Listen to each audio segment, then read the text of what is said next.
Hello, snowboarders of the internet. I'm your host Kevin, here with Angry Snowboarder and another board review. And this time we're going to be talking about the interior plane project, Harrow. This board is available in three sizes: the 147, which is what I rode, the 152, and a 156. This board has good old-fashioned traditional fun camber. It's just camber. From contact point to contact point, highest in the middle, no fanciness.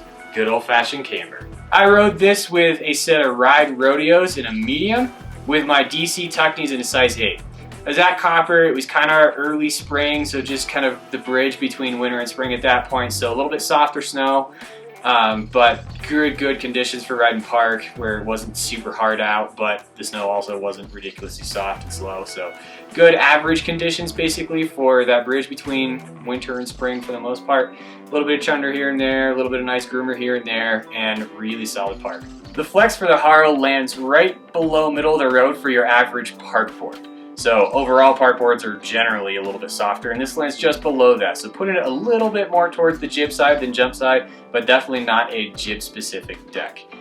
Starting for the tips, moving in, it's a little bit softer, has a little bit more give out here, stiffens up just outside the foot, right where it needs to, and then a little bit softer between the feet again. And that allows it to load really well, presses really well because of that zone right there. It doesn't, you don't overpower the board. But overall, it's not a demanding flex, something that's super easy to get on, and tons of torsional flex. So you can really foot steer the board, coming in slow to jibs. It's super easy to control and set yourself up. Stability on this guy, well, it's a 147, just below mid-flex park board. And I weigh 155 pounds. So it's got about as much stability as most of your jib decks that you ride out there for realistically, and that's partly just because I downsized on it. Upsizing on this guy, it's got plenty of stability out there to hit bigger jumps.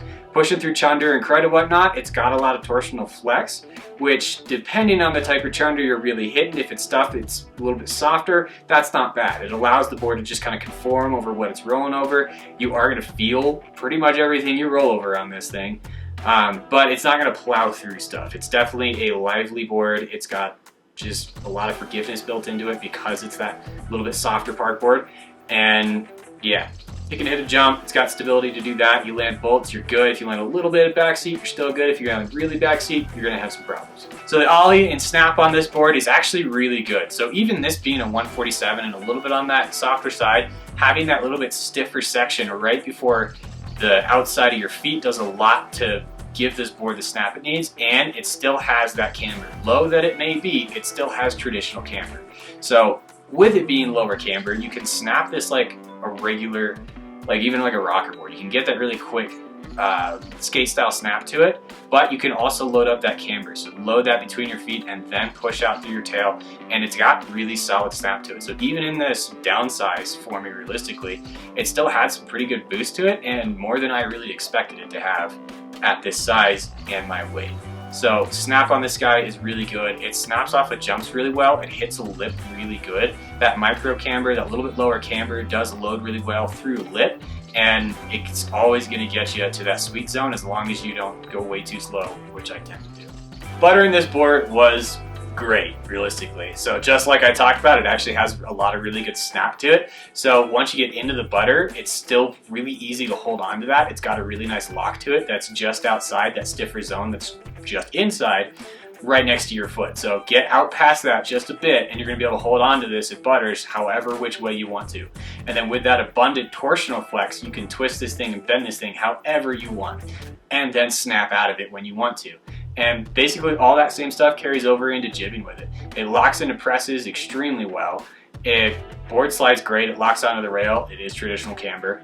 It just feels super confident. I used to be a Hesher jib kit. That was all I used to do was hit rails.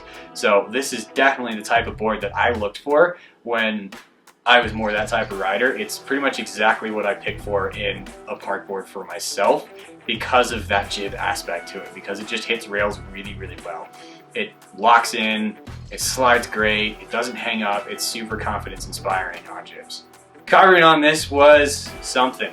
I'll be honest, the first real hard turn that I tried to make on this thing, I just fell on my face. There's just no nose there, and I'm not used to riding stuff like this anymore.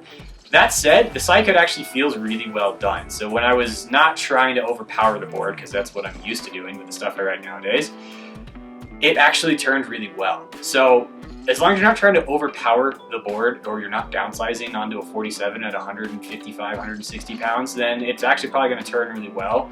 Now, it's not something I'd go and grab if I was really looking to Euro carve or what have you, but you're going to be able to have a ton of fun turning on it, getting from the lift to the park.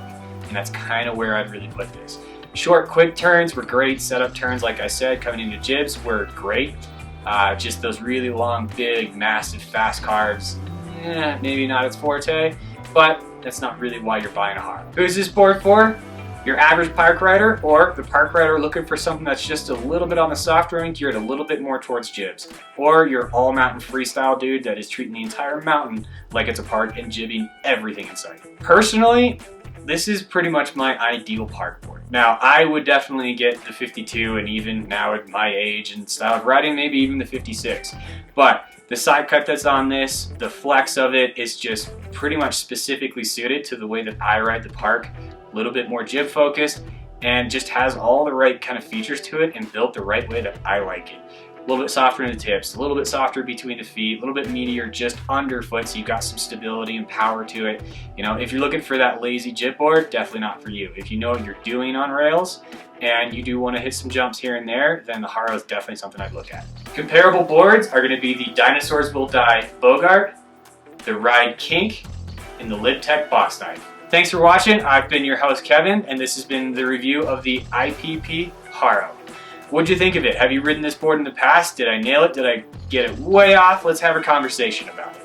While you're doing that, make sure you're clicking the subscribe button and hit the bell. Make sure you get notifications when these are coming out. And if you're interested and you feel like supporting us, the best way to do that is to head over to Angry Snowboarder VIP. There's some benefits, and it's definitely the best way to support us. If you want some more information, there's a video about it. Come back and check us in the next video.